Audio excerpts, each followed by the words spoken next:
it's absolutely irresponsible for Conservative premiers to be threatening our national unity if they don't get their way. A national unity crisis is coming down the pipe. Well, that's part of a dire warning Jason Kenney and 5 other premiers gave the Prime Minister in a letter. Now, they want him to kill 2 controversial environmental and natural resources bill, one that overhauls the environmental assessments for major natural resource projects like pipelines, and the other bans tanker traffic to the northern coast of BC. Now, they argue these bills will kill their economies and any new project. And Jason Kenney, the Alberta Premier, says he'll launch a constitutional challenge, arguing that the government is overreaching its power. So is this a full-blown constitutional crisis, the way Premier Kenney warns, or is this just another sampling of pipeline politics playing out ahead of the federal election?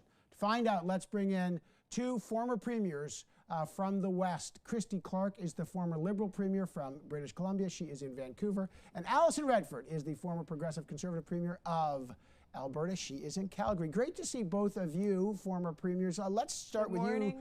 Christy Clark, suddenly energy and environment debates is a national unity crisis. Is this a national unity crisis, or is someone exploiting this?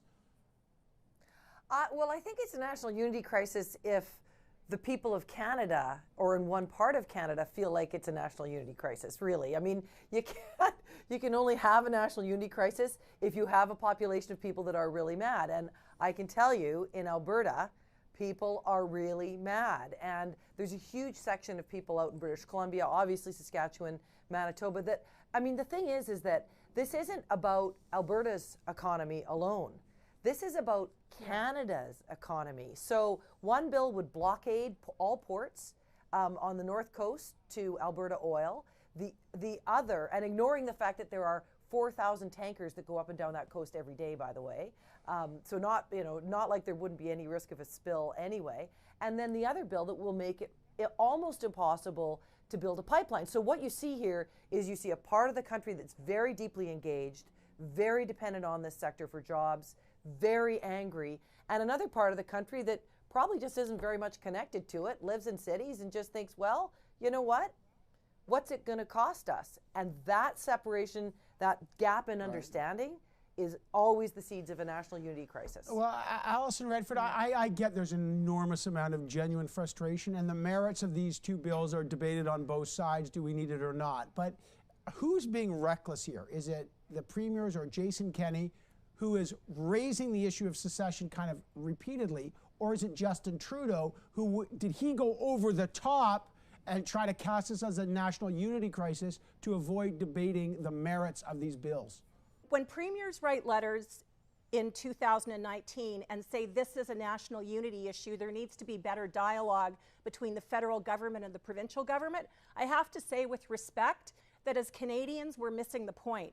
Because as Christy knows, this is no longer a conversation between a federal government and provincial governments that may or may not want vetoes. This has to be a conversation where we say First Nations need to be at the table.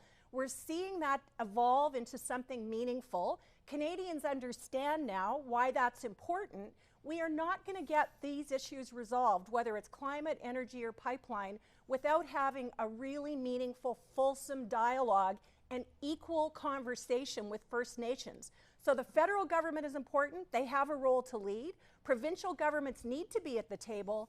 But when we start talking about amendments to legislation that doesn't require First Nations consultation, which is one of the Conservative amendments, or where we give provinces alone vetoes, we're not moving through the challenges that we know have stopped us from building pipelines in the last 10 years.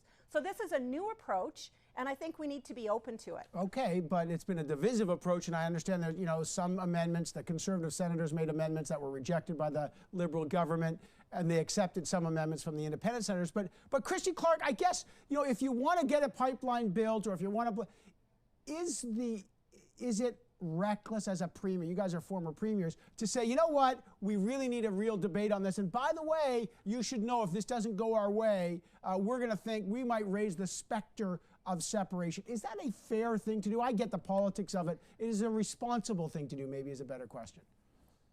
So, Evan, let me just give you a quick comparison here.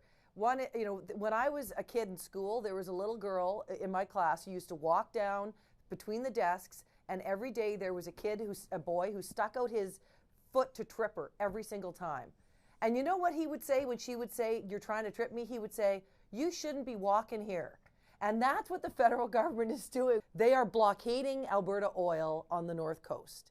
They are crippling, potentially, the Canadian economy with these bills. And this has been cooking for 4 years. And rather than working together, they're now accusing Western provinces of somehow causing this problem ourselves. That's not what happened. Christy Clark, how does this play out in BC, though? I'm just intrigued. BC will be a battleground in the next election, especially the Lower Mainland. These are very divisive issues. I know where you were Premier, where you stand. The current NDP government there does not want this pipeline. Just real quick, who does this fight play in favor of politically in the next federal election, Christy Clark? My dad always used to say, the thing in Canada is Quebec wants out, Alberta wants in, and British Columbia just isn't that interested in federal politics. And I do think that that's sort of at play. And I'm not sure that this is going to have a huge impact one way or another in how the election goes in British Columbia. Because the Interior cares a lot about resources. They'll vote Conservative. The Lower Mainland, Vancouver cares a lot about green issues. They'll vote federal Liberal, and the suburbs, who knows what'll happen there. And then the NDP, since Jagmeet Singh is against the even the LNG pipeline there, that's interesting. Let me bring in Alison Redford. Where, in your view, the raw politics of this, how does this play out? Because, you know, we're in that pre-writ period right now, that pre-election period, rather. How does this play out, this debate that's now a national unity debate? Who does it benefit? Who's the most dangerous position here, Alison Redford? Well, I think that what we're going to see now is something that looks very similar to what federal-provincial relations used to look like in Canada. I was doing some work yesterday with my 17-year-old on her history final, and we were talking about, you know, who is René Lévesque, who is Peter Lougheed, what happened with the National Energy Program, and I can see a lot of this replaying. One of the things that I think will probably happen from an Alberta perspective is a lot of people are so supportive of Premier Kenney right now and the approach that he's taking in raising this issue that it'll be very challenging, I think, for the federal government to make an impact into Alberta without some pretty dramatic shifts around what Trans Mountain Pipeline could be in the next 6 months. And so then that raises the prospect, which a lot of people in Alberta don't remember, is what is it like to be a province that doesn't have representation in a federal government? You know, when I grew up in Alberta, we were always electing progressive Conservative members of Parliament who sat in the opposition and were very effective. But there's a new generation of Albertans who are very used to presuming that they will have a voice in a federal government.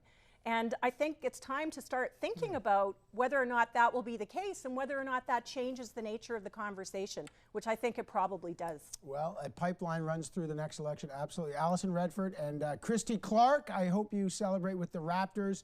We got a long road ahead to this election. Great to have both of you on the program. Thanks so much.